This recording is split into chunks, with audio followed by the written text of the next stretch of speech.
ꯁꯨꯃꯥꯏꯅ ꯑꯩꯈꯣꯏ ꯂꯩꯕꯥꯛꯀꯤꯗꯃꯛꯇ ꯂꯥꯟꯊꯦꯡꯅꯕꯗꯒꯤ ꯃꯄꯨꯟꯁꯤꯗꯣ ꯑꯟꯗꯃꯥꯟꯗ ꯂꯣꯏ ꯊꯥꯈꯤ ꯃꯥꯜꯂꯤ ꯍꯥꯏꯕꯁꯤ ꯈꯪꯗꯣꯏꯅꯤꯀꯣ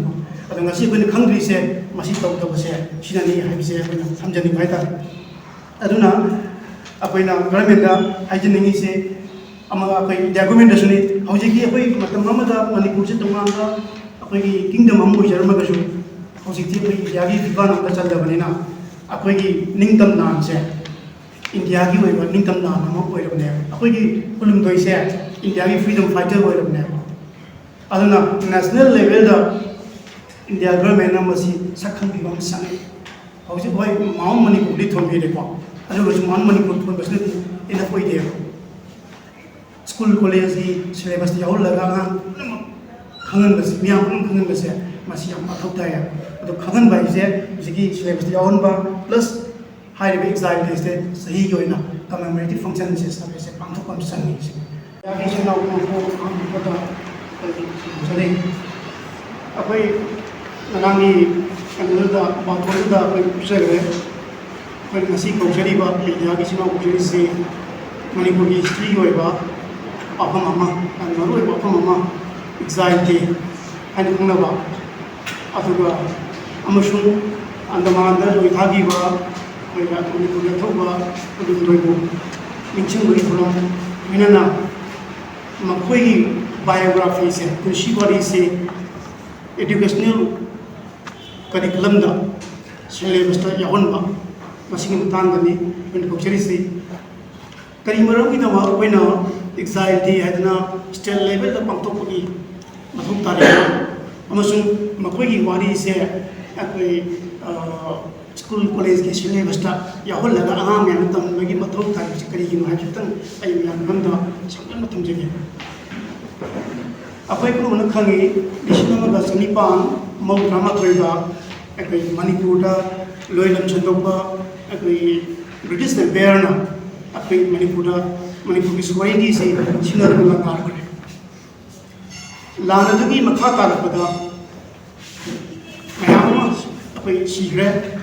अखोई तमयाम सिग्रे कयामना अखोई वाइल विचार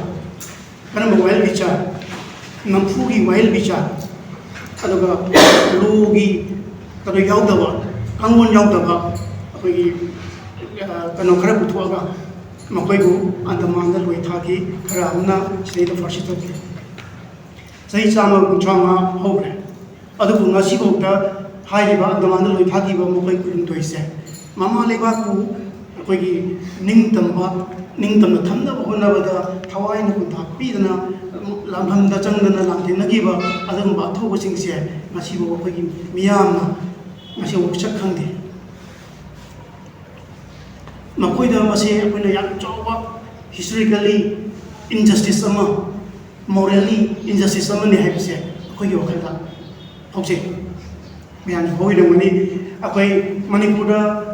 अखोइगी 1991 गा मरि लेना सोन केवल लान दुगी मतान दा अखोइ मियामना चिनदा अंगांग सु नुपी सु नुपा से लोइनम खंगरिसे अहुम खतनी सुन के अथो अहुम खतनी टेक्नोलॉजी थंगाल अमसु पक्का चेता बतई दी कोई नामतना खंगदे मसिगी मराल से कना के गदे गेसु कदा बुदगी मोइ से खंगेनो मोइ खंगम तो पदरा मकोइना कोई लेबा से निंग तन्नबा निंग तब गांगब होनबदा मकोइ बथाई से कोइ क्वा ता हाबल लांथेन गिरने अदो ngasibo कोइना मोइ मसक मोइ खंगदे हौजिकती ग्लोबलाइजेशन की एरा ने अदो कोइगी नागन जिंसे आ पीएचडी तो खंगदे मही तमने खंगदे अदो थबक तो खंगदे म्याम तौले अदो मोइगी मरकता कनागुबा आउटसाइडर अम हंगोने खोंजोम लान की तांग तक हंगो एंग्लो मणिपुरी वार इतना जोइ तांग हंगो कने कराई द कोई मणिपुर की लान छोंगी नने एंग्लो मणिपुरी वार इतना जोइ हाइ कराई के छोंगी के मो कोई करी कुंतुरी लानफम से मैम लेबने अदो कोई ngasi wokta कोई खंगी सिदि खोंजोम लान खतने खोंजोम सोनो के लान खतने अतै लेमरि मैम दि कोई कनागुन खंगदे 5% यौना खंगने जे अति जते को अदुना मसी कोई की कना कना अतौ बसिंग करी करी रोल लोगी मतम दुदा मकोइना कोई की आदा अंडमान कोई लोई थाबगी दंडी फंगी से पेदा सेटलमेंट से लेनि से करी तो गिनोस moi kulum doisina karam land da moi ki activities dogi kari performance bi ke kana da bi ke for example akoi khara mana mayan khanda sungda bata mayan khandi ga kaur gi khara mana unung da sungda gi khara wala ni khara mana se kajing manau sing da khara mana akoi khongchon da ni simaina mafam khuding da sona ki bala kam dogi moi gi oi ba moi lo ba thok da sing do role sing do koi khangde khangju bangre already any mari leina ba hai tare sida I ba bijeri bi ki kasi ki ko moi specific role leire adu ga kai kadai kai de engagement dogi adu moi ligi kulum doi si loi tha ko tung da moi kunchi se kai ne ki kai shi ga bisik so mun confuse do rari ko me am sa demand da loi shi na hai ba kong shi ori ko and demand da shi bi chune ki mi ni ka ne kunga kumdoi rong da ani shi ga lemori ba kunma thai se thadur ki manipur da nipan di changan gi atai ki remaining du di wai manipur chang ba ya na maram ba da manipur no pan da shi gi ya sima adagi makoi life se yamna wana leiba pot leiba hai da ko even koi maharaj place and training to mazam wai ni koi ni to ne adang maning to se moi british officer yang ang so fi tha than pham ya re aman gi di siguma adagi den idang wai aje ge akoi makoina akoi adalai kan da moi lau na ba koi hector ni bi adagi kan dong na ba jubi ga wa ga thana ba hector ni bi makoi gi lairaga gardening tong na ba 0.04 hectare pi apply joy pi ko law no apply ka to pisam jati maru pi then shan aduga hami ju pi ra ko heli adugi to product na sungom duna british officer se pi heli adu apoi document ni shman le phang ka anda apoi gi hai jaga kana hoi jaga na apoi pai was law ko ni ba ko ju bi thar ni ba ko athara ni kai da law ko ni kai da si apoi Tijan bam sangin simajing tijan laga akoina akoigi wari ma makoi wari ma structure matungda angang singda khangal laga tungi mirol na masi khangom taragati akoigi any mapanda lakami mapanda ki mi mana akoya khangmakanda akoi masi khangani nada dana nasi akoina exile disi tokdraba exile disi tokdragadi akoya moi kulunding wari khangaro kari mo tawrga di gram enam se to pita gadi kari ginu exile de to se hal kanda shum ba mo dum do di smaya boi te ba ke da ta na thena ba di ma punchi do an ma da lo tha ji ma hal khang ni do adu ngasi bani khang ri se masi to to se sinani ha bi se bani samjani bai ta aduna apoina government da hygiene ni se ama apoi document da suni hauji ki apoi matam amada manipur se tonga da apoi kingdom am boi jarma ga su hausikti apoi india gi vivan am da chal da bani na apoi ki ningtam nan se india gi oi ba ningtam nan am oi ra ne apoi ki pulum doi se india gi freedom fighter oi ra ne aduna national level da india government am si sakhang bi bam sang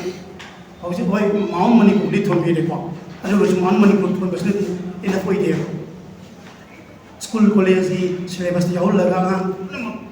khangan bas miam khangan bas masih yang pathok ta ya adu khangan bai je jigi syllabus di awal ba plus high level exam days de sahi yoina commemorative function se sabe se panthok kam sang ni adu na masing ba thabak se panthok ba da apai sarkar da koina mamang da apai hanjan 2000 kro da gi 21 da gi koi governor da chief minister da tom da gi kro se pir ga lachare me ha pire adu progress ana chalame adu me 23 gi adu da gi le bi gi ngasi chu mu le phre adu nona koi han se tarik kana da agriculture minister so koi bijare adu na hojik se to pantri se laiba miam na su adu ga apoi academic ki lamda lebi ba khangai sing na su masi ko gi phok tano se mumen se masi kitang se ko piu ai bisi ma ko ya to jage dia to adu ha dia anda kai governor ꯗꯁꯨ ꯄꯤꯁꯤꯟꯖꯈ꯭ꯔꯕ chief ꯃꯤꯅꯤꯁꯇꯔꯁꯨ ꯄꯤꯁꯤꯟꯖꯈ꯭ꯔꯕ art ꯃꯤꯅꯤꯁꯇꯔꯁꯨ ꯄꯤꯁꯤꯟꯖꯈ꯭ꯔꯕ ꯁꯤꯒꯨꯝꯕ ꯑꯩꯈꯣꯏꯒꯤ ꯀꯩꯅꯣꯁꯦ ꯑꯄꯥꯝꯕ ꯗꯤꯃꯥꯟꯁꯦ ꯃꯁꯤ ꯑꯩꯈꯣꯏ ꯒꯚꯔꯟꯃꯦꯟꯠꯅ ꯌꯥꯝ ꯊꯨꯅ ꯑꯩꯈꯣꯏꯒꯤ ꯈꯟꯅꯕꯤꯔꯒ ꯑꯦꯛꯖꯥꯏꯇꯤꯁꯤ ꯂꯧꯊꯣꯛꯄꯤꯌꯨ ꯑꯦꯛꯖꯥꯏꯇꯤꯁꯤ ꯂꯧꯊꯣꯛꯄꯔꯣꯏꯅ ꯁ꯭ꯇꯦꯠ ꯍꯣꯂꯤꯗꯦ ꯑꯃ ꯇꯧꯕꯤꯔꯒ ꯁ꯭ꯇꯦꯠ ꯍꯣꯂꯤꯗꯦ ꯂꯧꯊꯣꯛꯄꯤꯔꯒ ꯐꯪꯁꯟꯁꯦ ꯄꯥꯡꯊꯣꯛꯄꯤꯔꯣ ꯑꯦꯟ ꯗꯦꯟ ꯑꯩꯈꯣꯏꯒꯤ ꯁꯤꯂꯦꯕꯁꯇ ꯃꯁꯤꯒꯤꯁꯤ ꯌꯥꯝ ꯊꯨꯅ ꯌꯥꯎꯍꯟꯕꯤꯌꯨ ꯍꯥꯏꯕꯁꯤꯃ ꯑꯩꯈꯣꯏ ꯍꯥꯏꯖꯅꯤꯡꯉꯤ ꯑꯦꯛꯖꯥꯏꯇꯤꯒꯤ ꯗꯦꯠꯇꯣ ꯅꯕꯦꯝꯕꯔ ꯑꯦꯛꯖꯥꯏꯇꯤꯒꯤ ꯗꯦꯠꯁꯤ ꯅꯕꯦꯝꯕꯔ 22 ꯃꯁꯤ ꯑꯗꯨꯃꯥꯏꯅ ꯇꯣꯉꯥꯟꯅ ꯑꯗꯨꯒ ꯃꯁꯤ ꯑꯩꯈꯣꯏꯒꯤ ꯑꯩꯈꯣꯏꯅ ꯄꯥꯝꯖꯕꯁꯦ ꯃꯅꯤꯄꯨꯔ ꯒꯣꯔꯃꯦꯟ ꯈꯛꯇ ꯅꯠꯇꯅ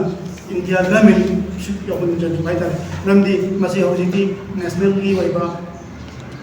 ꯑꯩꯈꯣꯏ ꯐ꯭रीडम फाइटर अमा सिंगबनेबो अदना अखोइना इंडिया गवर्नमेंट ने मणिपुर गवर्नमेंट ने अनि सिदा अखोइ सिमा थमजरे plus academic sense in this अखोइ सिमा अखोइ कनो से मैम सु पियु आइ सिमा हाइजेक